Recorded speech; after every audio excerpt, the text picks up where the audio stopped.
यशस्वी जायसवाल एक ऐसा नाम जिसने पिछले 2 साल में क्रिकेट में अपना बहुत नाम बनाया है। इंडिया को इस प्लेयर ने पिछले 2 साल में बहुत कुछ दिया है। इंडियन टीम ने जब भी जायसवाल को मौका दिया तब उन्होंने अपना बेस्ट करके दिखाया। उनकी इस कमाल के परफॉर्मेंस की वजह से वर्ल्ड कप में उनको एज अ बैकअप ओपनर रखा जाता है। एक 22 साल के यंगस्टर के लिए ये अचीवमेंट्स बहुत होते हैं। पिछले 2 सालों में यशस्वी जायसवाल ने जो इंडिया टीम के लिए किया है उसे देखकर हम ऐसा कह सकते हैं कि वो बनेंगे अगले किंग।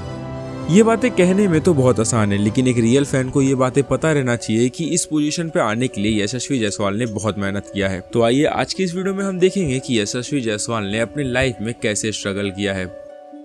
यशस्वी जायसवाल का जन्म 28 दिसंबर 2001 में यूपी के एक छोटे से गांव भदोही में हुआ था। उनके पिता का एक छोटा सा हार्डवेयर का दुकान था, जिसकी वजह से उनका घर चलता था। वहीं से सपना देखा था यशस्वी जायसवाल ने एक बड़ा क्रिकेटर बनने का। ये सपना जरूर यशस्वी के लिए बहुत बड़ा था, लेकिन इसे करना इतना आसान नहीं था। उनका घर का सिचुएशन इतना अच्छा नहीं था कि वो क्रिकेट वहाँ से स्टार्ट कर सके। यहाँ तक कि उन्होंने जब क्रिकेट को स्टार्ट भी किया था तब उनके पास एक ढंग का बैट भी नहीं था। ये सब मुश्किलें एक छोटे से परिवार में बहुत बड़ी होती है, लेकिन यशस्वी जायसवाल जानते थे कि उनका करियर किस में है। उन्होंने कुछ साल तो अपने गांव में ही क्रिकेट खेला, लेकिन जब उनको पता चला कि अगर उनको बड़ा नाम कमाना है तो मुंबई नगरी में आना पड़ेगा। यशस्वी ने सिर्फ 10 साल की उम्र में ही अपने सपने को लेकर मुंबई आ गए थे। मुंबई के आजाद मैदान में वो रहते थे और अपने छोटे मोटे खर्चे के लिए वो एक डेयरी में काम करते थे। क्रिकेट की प्रैक्टिस और पढ़ाई की टेंशन को लेकर वो ज्यादा वहाँ पर काम नहीं कर पाते थे और इसी की वजह से वहाँ के मालिक ने उनको एक झटके में वहाँ से निकाल दिया। उसके पास इनके पास कुछ खास करने को था नहीं, क्योंकि मुंबई में इनका कोई रिलेटिव भी नहीं था। रहने के लिए तो वो आजाद नगर में कुछ ऐसे टेंट में रहते थे जहाँ पर कुछ खास फैसिलिटी तो थी नहीं। उनको अपने रोज के खर्चे के लिए कुछ ना कुछ तो करना ही था और इसीलिए वो एक पानी पूरी के स्टॉल पे काम करना शुरू कर दिए। ये सब चीजें एक प्लेयर के लिए आसान नहीं था, क्योंकि वो ये सब को साइड में रखकर अपने क्रिकेट पे भी बहुत अच्छा ध्यान देते थे और इसीलिए 2013 में स्टील मैच में वो अपना काफी अच्छा प्रदर्शन भी दिखाते थे। उन्होंने स्टील मैच के टूर्नामेंट में 319 रन बनाए थे और उसी के साथ 13 विकेट भी लिए थे। ये नंबर एक स्कूल क्रिकेटर के लिए तो भाई बहुत बड़ा था। ये सब को होते हुए मुंबई के ग्राउंड में कोच ज्वाला सिंह की नजर पड़ी। कोच ज्वाला सिंह बहुत बड़े इंसान है। उन्होंने इंडिया के लिए बहुत सारे प्लेयर लाके दिए हैं। वो टैलेंट को बहुत अच्छे से परखते थे और टीम इंडिया को नए नए सितारे लाके देते थे। उन्होंने जायसवाल को 10 साल की उम्र में जब क्रिकेट खेलते हुए देखा था तब वो समझ गए थे कि ये भी एक बहुत बड़ा सितारा बनने वाला है। जायसवाल के लिए ये कोच एक भगवान के तौर पे माने जाते हैं। इन्होंने जायसवाल के लिए क्या कुछ नहीं किया, इन्होंने हर जगह से जायसवाल को बहुत मदद किया और देखने से तो भाई यही लगता है कि जायसवाल को सिर्फ इसी चीज की जरूरत थी, क्योंकि ज्वाला सिंह के मिलने के बाद वो अपने परफॉर्मेंस को और ऊपर लेके जाने लगे। उनके कमाल के परफॉर्मेंस की वजह से 2018 के एशिया कप में इनको लिया गया, जहां पर अंडर 19 एशिया कप में इन्होंने 318 रन बनाए। ये रन यशस्वी जायसवाल के लिए इतना ज्यादा था कि ये प्लेयर ऑफ द टूर्नामेंट भी बने थे। इसके बाद यशस्वी को मौका मिला 2019 में फर्स्ट क्लास डेब्यू करने का, जहाँ पर वो हमें मुंबई की तरफ से रणजी ट्रॉफी में देखने मिले और उन्होंने झारखंड के सामने एक कमाल का डेब्यू दिखाया। यशस्वी ने झारखंड के सामने 203 रन बनाए और ये एक यंगस्टर के लिए काफी बड़े रन थे। इसी के साथ वो बन चुके थे सबसे यंगेस्ट प्लेयर जिन्होंने डबल सेंचुरी लगाया है। यशस्वी जायसवाल लगातार अपने आप को प्रूव कर रहे थे, जहां पर वो बहुत अच्छे परफॉर्मेंस लोगों को दिखा रहे थे और इसी की वजह से वो दिन ज्यादा दूर नहीं था जहां पर हमें यशस्वी जायसवाल आईपीएल में देखने मिलते। 2020 में राजस्थान रॉयल ने आईपीएल ऑक्शन में 2 करोड़ 40 लाख देकर उनको लिया, जिसके बाद 2020 से लेकर 2022 तक वो कुछ खास चले नहीं। उनको बहुत कम मौके मिले, लेकिन उसमें भी वो कुछ खास नहीं कर पाए। लेकिन फिर 2023 एक ऐसा साल था जो यशस्वी जायसवाल के लिए बहुत बड़ा साल था। इस साल राजस्थान रॉयल ने ये बता दिया था कि यशस्वी जायसवाल पूरा सीजन ओपनिंग करने वाले हैं। ये अपॉर्चुनिटी यशस्वी जायसवाल के लिए छोटी नहीं थी और इसी की वजह से उन्होंने ये चीज को समझा और अपना बेस्ट दिखाया। उन्होंने इस सीजन 14 मैच खेलकर 48 के एवरेज में रहकर 600 से भी ज्यादा रन बनाए, जिसमें 1 सेंचुरी और 5 हाफ सेंचुरी था और यही सब को देखते हुए आईपीएल के सीजन 2023 के वो इमर्जिंग प्लेयर बने थे। एक ही साल में लोगों को अपनी तरफ खींचना और इतने सारे रिवॉर्ड लेना कोई इनसे सीखे। वैसे तो इन्होंने ओडीआई में अपना डेब्यू कर दिया था, लेकिन वो दिन दूर नहीं था कि ये टेस्ट में भी अपना डेब्यू करे। 12 जुलाई 2023 में इन्होंने वेस्ट इंडीज के खिलाफ अपना टेस्ट डेब्यू किया, जहां पर इन्होंने बिना डरे 171 रन बनाकर एक कमाल की सेंचुरी लगाई थी। शुरुआत में सभी को यही लग रहा था कि ये T20 का बेस्ट प्लेयर है, लेकिन मैं आपको बता दूं यशस्वी जायसवाल ने सबसे ज्यादा नाम बनाया है अपने टेस्ट क्रिकेट से। ओडीआई में ज्यादा मौके यशस्वी जायसवाल को नहीं मिले, जिसके वजह से उन्होंने कुछ खास करके तो वहाँ पर नहीं दिखाया। यशस्वी जायसवाल ने ने बहुत ही कम मैचेस खेले हैं ओडीआई में और इसी की वजह से अभी तक सिर्फ 2 हाफ सेंचुरीज ही लगा पाए वो। पर अभी सुनने में कुछ ऐसा आ रहा है कि 2025 के चैंपियंस ट्रॉफी में वो एज अ बैकअप ओपनर जाने वाले हैं। लेकिन बहुत सारी जगह पे ये भी बातें उठ रही कि शायद वो एज अ ओपनर भी हमें दिख सकते हैं। अब ये बातें हमें कुछ दिनों में पता चल जाएगी। लेकिन मैं आपको बता दूं, यशस्वी जायसवाल ने जो अपना टेस्ट क्रिकेट में नाम बनाया है वैसा किसी भी क्रिकेटर ने अभी तक नहीं बनाया है। एक 22 साल का यंग खिलाड़ी जो ऑस्ट्रेलिया जैसी टीम के सामने ऐसा खेलता है कि उसके अंदर कोई डर ही नहीं दिखता। जब यशस्वी को बड़े बड़े शॉट्स की जरूरत होती है तो वहाँ पर वो बड़े बड़े बाउंड्री दिखाते हैं। लेकिन जब टीम इंडिया को लंबे समय तक की एक बैटिंग चाहिए होती है तब वहाँ पर यशस्वी जायसवाल लंबे समय तक टिके रहते हैं। इतने कम टाइम में लोगों को इतना कुछ दिखाना भाई मामूली बात नहीं है। यशस्वी जायसवाल ने अभी तक टेस्ट क्रिकेट में 4 सेंचुरीज लगा चुकी है और वो इन्होंने सिर्फ 1.5 साल के अंदर किया है। यशस्वी जायसवाल आने वाले टाइम में बहुत बड़ा नाम बन सकता है। यशस्वी जायसवाल आने वाले समय में किंग कहलाने के लिए अपने पास बहुत सारे रीजन देते हैं, जिसमें से उनका सबसे बड़ा रीजन है कॉन्फिडेंट। इतने कम उम्र में होते हुए उनका कॉन्फिडेंट तो भाई सचिन तेंदुलकर और वीरेंद्र सहवाग की जैसा है। जब वो स्मार्टली क्रिकेट खेलते हैं तब लोग उनको सचिन तेंदुलकर से कंपेयर करते हैं, लेकिन उसी बीच जब वो लंबे लंबे सिक्स लगाते हैं तब सभी लोग उनको वीरेंद्र सहवाग से कंपेयर करते हैं। इन सब बड़े बड़े खिलाड़ियों का खूबी ये अकेले लेके चल रहे हैं, ये हम आराम से देख सकते हैं। अभी बीजीटी का मैच हुआ था जहाँ पर ऑस्ट्रेलिया ने काफी अच्छा खेलकर हमसे ये ट्रॉफी ले ली। बीजीटी में बड़े बड़े प्लेयर्स नहीं चल पाए, लेकिन यशस्वी जायसवाल ने बहुत अच्छा पारी खेला हर एक मैच में। अभी की बीजीटी में सबसे ज्यादा रन बनाया था यशस्वी जायसवाल ने और ये यशस्वी ने उस समय करके दिखाया है जब विराट, रोहित और केएल राहुल जैसे बड़े बड़े खिलाड़ी टीम में थे। अब ये देख के आप समझ सकते हो कि इनके अंदर कॉन्फिडेंट कितना है। और अगर मैं दूसरे रीजन की बात करूंगा तो दूसरा रीजन यही है कि इनके अंदर ओपनिंग स्किल काफी ज्यादा है। शिखर धवन ने तो रिटायरमेंट ले लिया है, अब रोहित शर्मा की बारी है जो अपने बहुत ही करीब है रिटायरमेंट की तरफ। ऐसे में इंडिया को बहुत ही स्ट्रॉन्ग ओपनर चाहिए, जहाँ पर शुभमन गिल एक बहुत ही अच्छे ओपनर है, लेकिन वो भी कहीं ना कहीं तो चूक जाते हैं। लेकिन यशस्वी जायसवाल तीनों फॉर्मेट में हर बार अपना बेस्ट दिखाते हैं और इनके कमाल के परफॉर्मेंस की वजह से टीम इंडिया इनको बार बार बैक करती है और इनके परफॉर्मेंस को देखकर एंजॉय करती है। सॉलिड ओपनिंग स्किल तो इनके अंदर भर भर के, लेकिन ओपन करते हुए ये कमाल की बैटिंग भी करते हैं, जहाँ पर इनके अटैकिंग बैटिंग स्टाइल को तो कुछ बोल ही नहीं सकते। ये जब बड़े बड़े बॉलर्स के सामने ऐसा शॉट लगाते हैं जिसे देखने के बाद सब शॉक हो जाते हैं। उसी के साथ इनके अंदर वो भी पावर है कि कब ये बड़े बड़े नॉक भी निकाल सके। जब टीम को बड़ी पारी चाहिए होती है तब भी यशस्वी जायसवाल ने अपने आप को बार बार प्रूफ करके दिखाया है। ये बातें बाकी यंगस्टर से तो उनको अलग बनाती है, क्योंकि सेंचुरी मारने के बाद ये बहुत ही लंबे समय तक क्रीज पे टिके रहते हैं। ये तो आपको पता ही होगा कि अगर कोई प्लेयर बहुत समय तक क्रीज पे रहता है तो बॉलर कितना ज्यादा गुस्सा होता है, जिसके बाद बॉलर बहुत गलतियां करता है और अपोजिशन को उसी का फायदा होता है। ये बातें यशस्वी जायसवाल बहुत अच्छे से जानते हैं और इसीलिए जब वो सेंचुरी बना लेते हैं तभी भी वो अपने फॉर्मल गेम प्ले को ही दिखाते हैं। ये चीजें अगर हम दूसरे यंगस्टर के अंदर ढूंढते हैं तो वो नहीं मिलता है। टीम को एक प्लेयर से सबसे ज्यादा बैटिंग या बॉलिंग चाहिए होती है, लेकिन आज के टाइम पे बैटिंग और बॉलिंग के साथ फील्डिंग भी बहुत जरूरी होता है और ये स्किल भी यशस्वी जायसवाल के अंदर बहुत अच्छा है, जहाँ पर उनके फिटनेस की वजह से वो बहुत ही कम टाइम में बॉल के पास पहुंच जाते हैं। उसी के साथ उनको ग्राउंड पे कोई भी जगह पे रख दो वो वहाँ पर फील्डिंग करने के लिए तैयार होते हैं। बड़े बड़े प्लेयर्स यशस्वी जायसवाल को बड़े बड़े क्रिकेटर से कंपेयर करते हैं और मुझे ऐसा लगता है वो सही करते हैं, क्योंकि वो जितने भी बड़े बड़े क्रिकेटर से इनको कंपेयर करते हैं उन सारे क्रिकेटर्स का स्किल इनके अंदर है। तो आप ये मानो या ना मानो, मैं ये सब बातें जानकर ये तो बोल सकता हूँ कि आने वाले टाइम में ये किंग बन सकते हैं। और अगर ये किंग नहीं भी बने तो भाई कोई बात नहीं, इनके अंदर इतना टैलेंट है कि ये इंडिया को बहुत कुछ लाके दे सकते हैं। बाकी आपको क्या लगता है यशस्वी जायसवाल दी सुपरस्टार को देखकर? ये मुझे कमेंट सेक्शन में जरूर बताना। बाकी यशस्वी जायसवाल के साथ ही पृथ्वी शॉ ने भी अपने करियर को शुरू किया था, लेकिन वो अभी कहाँ पर है किसी को नहीं मालूम। पृथ्वी शॉ को सभी ने यही कहा था कि वो आने वाले टाइम में एक बहुत बड़े क्रिकेटर बनेंगे, लेकिन उनकी ऐसी क्या गलती थी जिसकी वजह से आज वो हमें टीम इंडिया में दिख ही नहीं रही है। वो अगर आपको जानना है तो आप मेरे पहले की वीडियो जाके देख सकते हो।